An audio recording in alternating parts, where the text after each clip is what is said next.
ವಿಧಾನಸಭೆಯಲ್ಲಿ ನಾಗೇಂದ್ರ ರಾಜೀನಾಮೆಗೆ ಪಟ್ಟು ಹಿಡಿದಿದ್ದಾರೆ. ಆಡಳಿತ ವಿಪಕ್ಷಗಳ ನಡುವೆ ಆರೋಪ ಪ್ರತ್ಯಾರೋಪ. ಇದು ಸದನದ ಬಾವಿಗಿಳಿದು ಪ್ರತಿಭಟಿಸಿ ಅಂತ ಸ್ಪೀಕರ್ ಹೇಳಿದ್ದಾರೆ. ಉತ್ತರ ಕೊಡೋಕೆ ನಾವು ರೆಡಿ ಅಂತ ಇನ್ನೊಂದು ಕಡೆ ಪ್ರಿಯಾಂಕ್ ಹೇಳಿದ್ದಾರೆ. ರಾಮನ ಹುಂಡಿ ಹಣ ಕದ್ದಿದ್ದೀರಾ? ಪಿಎಂ ಕೇರ್ ಫಂಡ್ ಎಲ್ಲೋಯ್ತು? ಕೆಪಿಎಸ್ಸಿ ಹಗರಣ ಹಣ ಎಲ್ಲೋಯ್ತು ಅಂತ ವಿಪಕ್ಷ ಕಿಡಿಕಾರ್ತಾ ಇದೆ. ಕರ್ನಾಟಕ ವಿಧಾನಸಭೆಯ ಕಲಾಪದಲ್ಲಿ ಮಾಜಿ ಸಚಿವ ನಾಗೇಂದ್ರ ಅವರ ರಾಜೀನಾಮೆ ವಿಚಾರ ಇದೀಗ ಭಾರೀ ಗದ್ದಲಕ್ಕೆ ಕಾರಣ ಆಗಿದೆ. ನಾಗೇಂದ್ರ ರಾಜೀನಾಮೆಗೆ ಒತ್ತಾಯಿಸಿ ವಿಪಕ್ಷಗಳು ಸದನದಲ್ಲಿ ತೀವ್ರ ಪ್ರತಿಭಟನೆಯನ್ನ ನಡೆಸ್ತಾ ಇದ್ದಾರೆ. ಇಲ್ಲೇ ಬಾವಿಗೆ ಬಂದು ಅದನ್ನ ಮಾಡ್ಬೇಕಂತೇಳಿ ನಾನು ತಮ್ಮ ಹತ್ರ ವಿನಂತಿಯನ್ನು ಮಾಡ್ಕೊಂತೀನಿ. ಬಾವಿ ಆಹ್ವಾನ ಮಾಡಿದಂತ ಮೊದಲ ಸ್ಪೀಕರ್ ನೀವು. ಬರ್ರಿ ಅದು ಬರ್ರಿ. ಇಲ್ಲಿ ತನಕ ಬಾವಿಗೆ ಆಹ್ವಾನ ಕೊಟ್ಟಂತ ಯಾವ ಸ್ಪೀಕರ್ ಇಲ್ಲ. ಅಲ್ಲಿ ನಡ್ಸಕ್ ಬರಂಗಿಲ್ಲ ನಮಗೆ ಇಲ್ಲ, ಅಲ್ಲಿ ನಡ್ಸಕ್ ಬರಂಗಿಲ್ಲ. ಇಲ್ಲ, ಯಾವ ನಿಯಮಾವಳಿನಲ್ಲಿ ನೀವು ಅಲ್ಲಿ ಕುತ್ಕೊಂಡು ನೀವು ನಿಂತ್ಕೊಂಡು 3 ದಿನದಿಂದ ಚೀರಾಡ್ತಾ ಇದ್ದೀರಾ? ನೀವು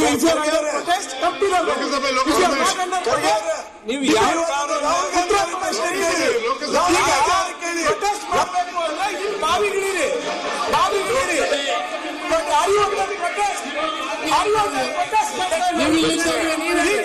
ಅಲ್ಲಿ ನಿಂತ್ಕೊಂಡು ಇಲ್ಲ, 3 ದಿನ ಆಯ್ತು ಅಲ್ಲಿ ನೀವು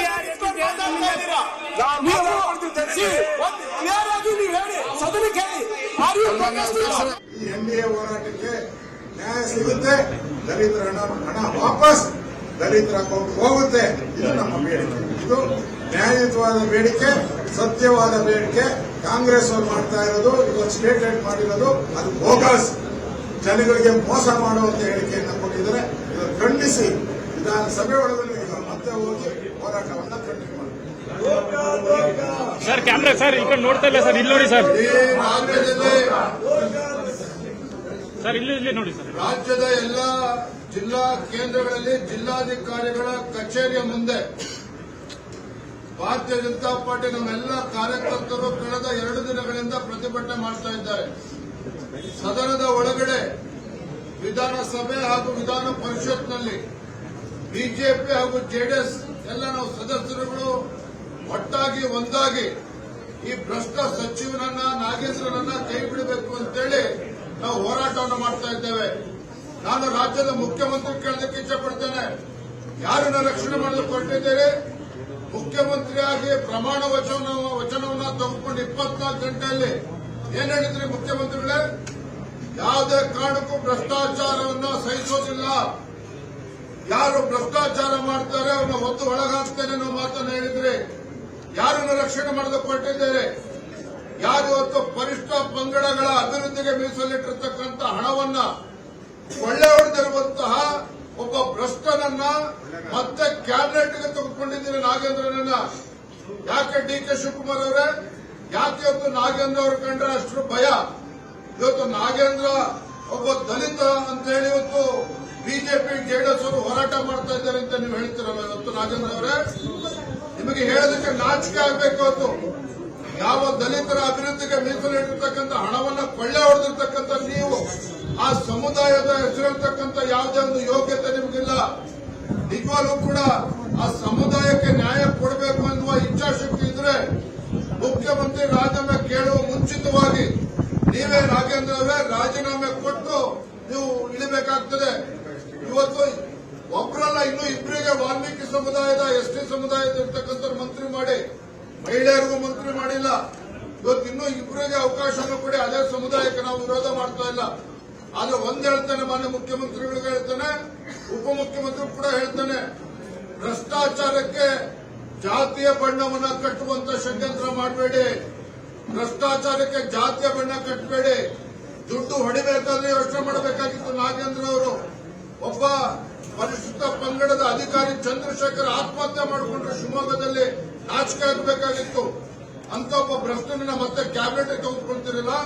ನಿಮ್ಗೇನಾದ್ರೂ ಈ ಸರ್ಕಾರಕ್ಕೆ ನಾಚಿಕೆ ಮಾನ ಮರ್ಯಾದೆ ಏನಾದ್ರು ಇದ್ರೆ ಇವತ್ತು ಸದನ ನಡಿಬೇಕು ಅಂತ ಹೇಳಿದ್ರೆ ರಾಜ್ಯದ ಜ್ವಲಂತ ಸಮಸ್ಯೆ ಬಗ್ಗೆ ಚರ್ಚೆ ಆಗಬೇಕು. ಕೆಪಿಎಸ್ಸಿ ವಿದ್ಯಾರ್ಥಿಗಳಿಗೆ ಆಗ್ತಾ ಇರ್ತಕ್ಕಂಥ ಅನ್ಯಾಯದ ಬಗ್ಗೆ ಚರ್ಚೆ ಆಗಬೇಕು. ಬರದ ಬಗ್ಗೆ ಚರ್ಚೆ ಆಗಬೇಕು. ಕರ್ನಾಟಕದ ಸಮಸ್ಯೆ ಬಿಡದಿ ಮತ್ತು ನೈಸ್ ಬಗ್ಗೆನೂ ಕೂಡ ಚರ್ಚೆ ಮಾಡಿ ನಿನ್ನೆ ಮುಖ್ಯಮಂತ್ರಿಗಳು ಬಹಳ ನೈಸಾಗಿ ಸದನದಲ್ಲಿ ಎಲ್ಲರೂ ಕೂಡ ಕಿವಿಗೆ ಹೂ ಮುಡ್ತಕ್ಕಂಥ ಕೆಲಸ ಮಾಡಿದ್ರು. ಏನು ರಾಜ್ಯ ಇವತ್ತೇನು ಸಿಂಗಾಪುರ್ ಮಾಡ್ತೇವೆ, ಅಭಿವೃದ್ಧಿ ಮಾಡ್ತೇವೆ ಅನ್ನೋ ರೀತಿಯಲ್ಲಿ ಬಿಂಬಿಸ್ತಕ್ಕಂಥ ಪ್ರಯತ್ನ ಮಾಡಿದ್ರು. ಕಳೆದ 3 ವರ್ಷದಲ್ಲಿ ಬೆಂಗಳೂರಿನ ಉಸ್ತುವಾರಿ ಸಚಿವರಾಗಿ ಏನ್ ಕಡಿದು ಕಟ್ಟೆ ಹಾಕಿದ್ರೆ ಸ್ಕ್ವೇರ್ ಫೀಟ್ ಏನ್ ರೇಟ್ ಇತ್ತು ಅಂತೇಳಿ ಸಾಮಾನ್ಯ ಜನರು ಕೂಡ ಮಾತನಾಡ್ತಾರೆ. ಕಿವಿಗೆ ಹೂ ಮುಡ್ತಕ್ಕಂಥ ಕೆಲಸ ಮಾಡಬೇಡಿ ಮುಖ್ಯಮಂತ್ರಿಗಳೇ. ನಿಮ್ಗೇನಾದ್ರೂ ಸರ್ಕಾರಕ್ಕೆ ಮಾನ ಮರ್ಯಾದೆ ಇದ್ರೆ ತಕ್ಷಣ ರಾಜೀನಾಮೆ ತೆಗೆದುಕೊಂಡು ರಾಜೇಂದ್ರ ಅವ್ರದ್ದು ಉಳಿದಿರ್ತಕ್ಕಂಥ ಚರ್ಚೆಗೆ ಸದನದಲ್ಲಿ ಅವಕಾಶ ಮಾಡಿಕೊಡ್ಬೇಕು ಅಂತ ಹೇಳಿ ನಾವು ಆಗ್ರಹ ಮಾಡ್ತಾ ಇದ್ದೇವೆ.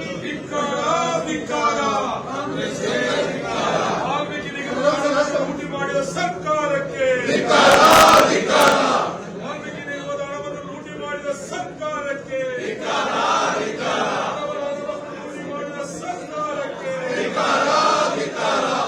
ಕಾಂಗ್ರೆಸ್ ಸರ್ಕಾರಕ್ಕೆ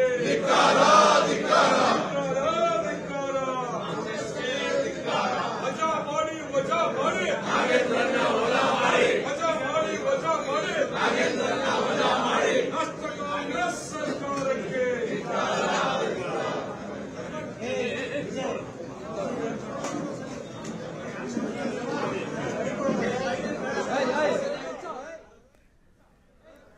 ಎಸ್, ಈಗ ವಿಜಯೇಂದ್ರ ಅವರು ಮಾತನಾಡಿರೋದು ಕೇಳಿದ್ರಿ. ಈಗ ಒಂದು ಕಡೆ ವಿಪಕ್ಷಗಳು ನಾಗೇಂದ್ರ ಅವರ ವಿರುದ್ಧದ ಆರೋಪಗಳನ್ನು ಮುಂದಿಟ್ಟುಕೊಂಡು ರಾಜೀನಾಮೆಗೆ ಪಟ್ಟು ಹಿಡಿದಿದ್ರೆ, ಮತ್ತೊಂದು ಕಡೆ ಆಡಳಿತ ಪಕ್ಷ ವಿಪಕ್ಷಗಳ ಆರೋಪಗಳಿಗೆ ದಾಖಲೆ ಹಾಗೂ ಉತ್ತರಗಳೊಂದಿಗೆ ತಿರುಗೇಟು ನೀಡೋದಕ್ಕೆ ಸಿದ್ಧವಾಗಿದೆ ಅಂತ ಹೇಳ್ತಾ ಇದೆ. ಸದನದಲ್ಲಿ ಪ್ರಶ್ನೆಗಳಿಗೆ ಉತ್ತರ ಕೊಡೋದಕ್ಕೆ ಸರ್ಕಾರ ಸಿದ್ಧವಿದೆ ಅಂತ ಪ್ರಿಯಾಂಕ್ ಖರ್ಗೆ ಹೇಳಿರ್ತಕ್ಕಂಥದ್ದು. ಈ ವಿಚಾರದ ಬಗ್ಗೆ ಸರ್ಕಾರ ಹಿಂದೆ ಸರಿಯೋದಿಲ್ಲ ಅನ್ನುವಂಥ ಒಂದು ಸಂದೇಶ ಕೂಡ ನೀಡಿದಂತಾಗಿದೆ.